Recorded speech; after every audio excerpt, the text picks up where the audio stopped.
A resident of Cabbage Babono, Claudius George, experienced significant property damage when a tree fell on his 3 vehicles in the early hours of Wednesday. The incident occurred following hours of intense rain that had battered the area overnight. I sat inside, I was not asleep, and about 2:30, 3 o'clock in the morning, I heard this cracking sound for like 5 to 10 seconds, and I was wondering like, what was that? And soon after, I just heard the crashing sound. So upon coming outside, I realized that the tree fell on 3 of my vehicles, blocked off the entire road, so there was no road access, not 2 up from. I called Lucelec fault, so they could come out because some wires came down as well, electrical wires, and I guess they called the fire service. They came and they cleared a pathway so that traffic could at least go to and from. The affected individual believes the situation could have been avoided had the relevant authority heeded years of repeated requests for the tree to be cut. This tree, I wanted to cut it myself, but I was told that I couldn't do it because first of all it was too close to the main road and there were high tension wires passing underneath, so it would be a hazard. So I'm saying if I can't do it, then who would do it?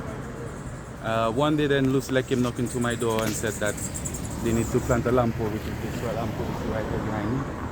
They need to plant a lamp pole and as well cut the trees. So I said no problem. We arranged for a day that I could shift my vehicles and they could make progress with the work. They did come. I believe they started to cut the tree, but they never completed it. I thought they would come back, but they never did. And as a result, this is what I'm facing today. So my argument again is, if I am not allowed to cut a tree which I suppose a danger, who is responsible to do it? In response, Corporate Communications Officer at the St. Lucia Electricity Services Limited, Kami Joseph, reiterated Lucelec's tree trimming policy. We actively trim branches or cut trees that threaten our high tension and our low tension lines. It means that any tree that is in danger of those lines or our infrastructure will be trimmed and it will be cut. And when those are on property of customers, we actually reimburse these customers for when these operations take place.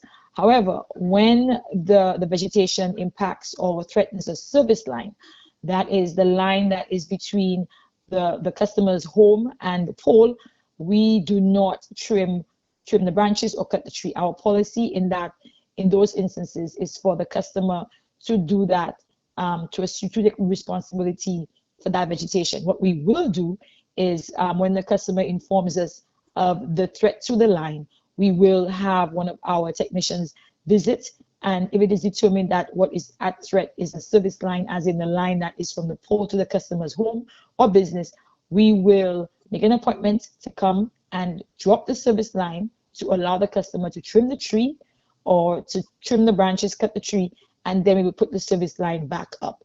For the DBS News World, Zane Romulus reported.